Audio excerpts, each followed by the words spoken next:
Hit TV YouTube channels లో మీ వ్యాపార ప్రకటనలకు మరియు ప్రమోషనల్ ఇంటర్వ్యూస్ కోసం వెంటనే సంప్రదించండి. గురువుగారు, పుట్టిన పిల్లల దగ్గర నుంచి పెళ్ళైన పిల్లలకు కూడా ఎర్రనీళ్లు తీయటం అంటే దిష్టి తీయటం అనేది మనం చూస్తూ ఉంటాం. చిన్న పిల్లల దగ్గర నుంచి. నిజంగా అసలు ఈ దిష్టి అనేది ఉందంటారా? ఉంటే ఏ స్థాయిలో ఉంటుంది? ఉంది అనేది అసలు మనకి తెలుస్తుందా? ఏమైనా సూచనలు కనిపిస్తాయా వీళ్ళకి దిష్టి తగిలింది అని?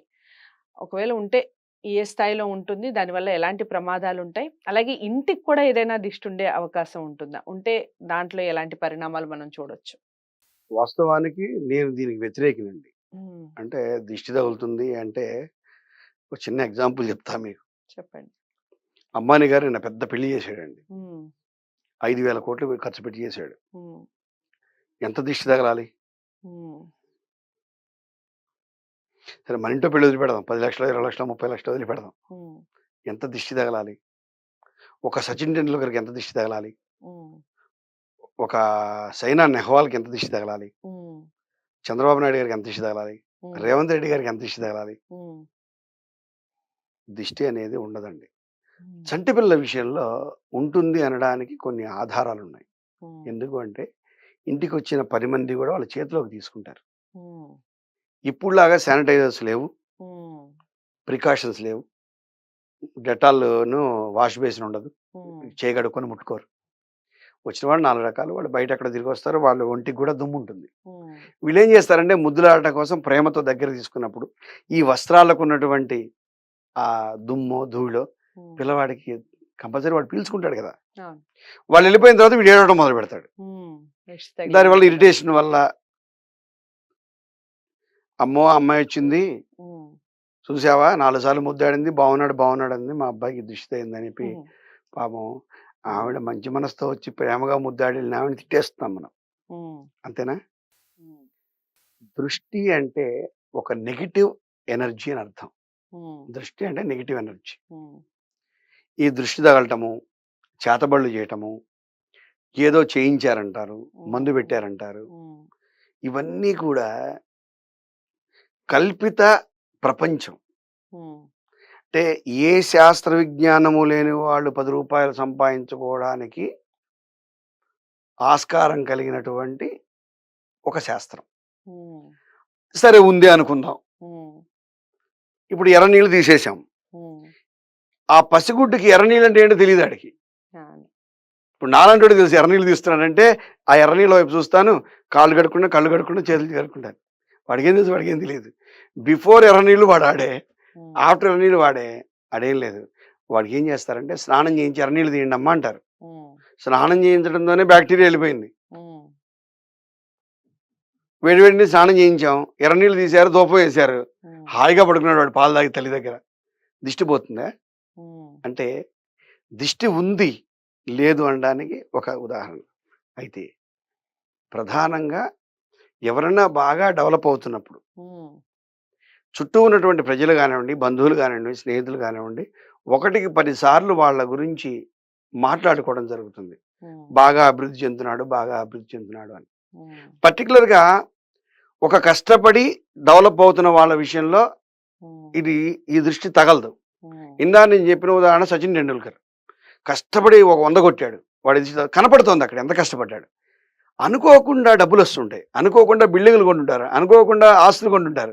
వీళ్ళకి దిష్టి తగులుతుంది. హ్మ్. దృష్టి ఎలా తగులుతుంది? ఎలా? అదొక ఒక పదార్థం కాదు కదా వచ్చి మనకు నెత్తి మీద కొట్టుకోవడానికి. అవును. అంటే ఒక చిన్నది వినాయక చవితి దాంట్లో చెప్తుంటారు. నరదృష్టి సోకితే నల్లరాయి కూడా పగిలిపోతుంది. హ్మ్. అందుకని చంద్రుడు నవ్వాడు. అందుకనే బొజ్జ పగిలిపోయింది అని చెప్పి చెప్తూ ఉంటారు. సరే శాస్త్ర ధర్మం, పురాణ ధర్మాన్ని మనం వ్యతిరేకించను. కాకపోతే ఇక్కడ 10 మంది మన పేరు హ్మ్. అనుకోవడం వల్ల నెగెటివ్ ఇంపాక్ట్ పడుతుంది హ్మ్. అని ఒక భావన కల్పించుకోవడం జరిగింది. దానికి బ్రహ్మాండమైన విరుగుడు ఏంటంటే అండి, నిజంగా మనం డెవలప్ అవుతున్నాము కష్టపడి అనుకున్న ప్రతి ఒక్కళ్ళు కూడా ఒక పసుపచ్చ వస్త్రం తీసుకొని దాని నిండా ఉప్పు, గల్లు ఉప్పు అని దొరుకుతుంది. మెత్తటి ఉప్పు కాకుండా ఇప్పుడొచ్చిన ఆర్గానిక్ ఉప్పు, ఇంకోటేదో ఉప్పు, ఇంకోటేదో ఉప్పు కాకుండా సహజ సిద్ధమైనటువంటి సముద్రం నుంచి వచ్చినటువంటి తెల్ల లవణం, రాళ్ల ఉప్పు అంటారు, గల్లుప్పు అంటారు. దాన్ని పసుపచ్చ వస్త్రంలో కట్టి సింహద్వారానికి కట్టండి. అదొక 10 రోజులకో, 15 రోజులకో నీరు గారిపోతుంది. ఉప్పు ఆవిరైపోతుంటుంది నీరు గారి. మళ్ళీ ఇంకోటి కట్టండి. కట్టడం వల్ల సాల్ట్ అనేది నెగిటివ్ ఎనర్జీని రిసీవ్ చేసుకుంటుంది అని చెప్తూ ఉంటారు.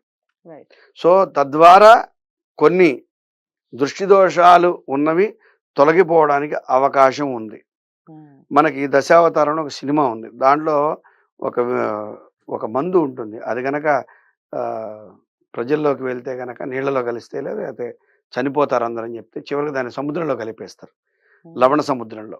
అది ఎప్పుడైతే సముద్రంలో కలిసిందో సాల్ట్ వాటర్ కాబట్టి దాంట్లో ఉన్నటువంటి విషశక్తి హరించి ప్రజలకు ఏం కాకుండా ఉండటం కోసం కమలాసన్ గారు పాపం 10 అవతారాలు ఎత్తి 11వ అవతారంగా దాంట్లో వేసేసాడు. అంటే మనం దాంట్లో ఉన్నటువంటి ఒక సందేశాన్ని మనం తీసుకుంటే ఏ విషయాన్నైనా ఏ విషయాన్నైనా హరించగలిగే శక్తి ఉప్పుకుంది కాబట్టి అన్నిటికీ విరుగుడు సాల్టే. మన ఇంట్లో డబ్బాలు ఉంటుంది. ఏ ఇంట్లో అయితే ఉప్పు డబ్బా ఉంటుందో ఆ ఇంట్లోకి నెగిటివ్ ఎనర్జీ రాదు నాకు తెలిసి సాధారణంగా. అయినా వస్తోంది అనుకుంటే కనుక మనకి మంచి విరుగుడు, మంచిగా అంత ఉప్పు మూట కట్టేసేసి అది కూడా పసుపు పచ్చ వస్త్రంలో మూట కట్టి కనుక సింహద్వారానికి బయట పక్క కనుక లేదా గేటు దగ్గరనో ఎక్కడో తగిలిస్తే కనుక తద్వారా మనం అనుకునే దృష్టి, నరదృష్టి, ఇంకేదో దృష్టి తొలగిపోయి ప్రశాంతంగా ఉండడానికి అవకాశం ఉంది. అయితే ఎవరు ఇవన్నీ నరదృష్టి పడతారు? ఎవరి పనులు వాళ్ళు చేసుకునే టైం లేదమ్మా. నాకైతే టైం లేదు వాస్తవానికి ఎవరి మీద నరదృష్టి పెట్టడానికి. అలాగే మందు పెట్టారు, మాకు పెట్టారు. ఇవాళ నేను ఒక చిన్న ప్రశ్న వేస్తాను దాన్ని. ఇవాళ నిన్న మనం ఆంధ్ర ఎలక్షన్స్ తీసుకుందాం. చంద్రబాబు నాయుడు గారి దగ్గర బోలెడు డబ్బు ఉంది. పవన్ కళ్యాణ్ గారు, మోడీ గారు అపరకోటీశ్వరులు వీళ్ళంతా అని జగన్మోహన్ రెడ్డి గారు అన్నారు. అంత ప్రజల్లో తిరిగి చెమటోడ్చి ఎండనక వాననక రాత్రినక పగలనక ఇవన్నీ ఎందుకండి ప్రచారాలు చేయటం? ఇట్లాంటిదో ప్రయోగం చేస్తే ఒకటి అయిపోతుందిగా, గెలిచిపోతారుగా. సాధ్యమా? టాటా బిర్లాలు ఉన్నారండి. టాటా వెళ్ళి బిర్లాకి, బిర్లా వెళ్ళి టాటాకి ఓ చిన్న చేతబడి చేయించలేడా?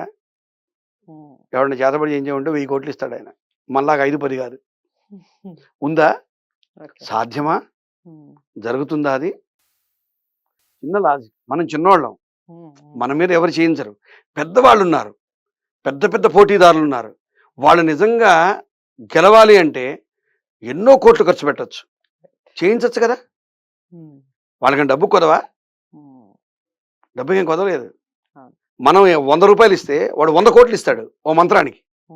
అంటే ఎప్పుడు కూడా ధర్మబద్ధమైనటువంటి వాటికి మాత్రమే మంత్రాలున్నాయి, విరుగుళ్ళున్నాయి, పరిహారాలున్నాయి. అధర్మమైనటువంటి వాటికి ఎక్కడా కూడా మంత్రము లేదు, ఎక్కడ కూడా శక్తి లేదండి వాస్తవానికి. మనలో ఉన్నటువంటి భీతి, మనలో ఉన్నటువంటి భయము, దాన్ని మాత్రమే, అది మాత్రమే మన్ని కింద పడేస్తుంది. కాబట్టి అంటే నేను వ్యతిరేకం, ప్రపంచానికి వ్యతిరేకం కాదు, అలా అనుకోవద్దు ఎవరు. అంటే సాధ్యమైనంత ఉండదు.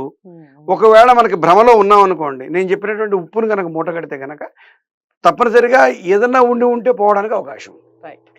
సో అదండి మామూలుగా ఈ దిష్టి అనేది చాలా మంది పాటిస్తూ ఉంటారు, ఉందేమోనని భయపడుతూ ఉంటారు.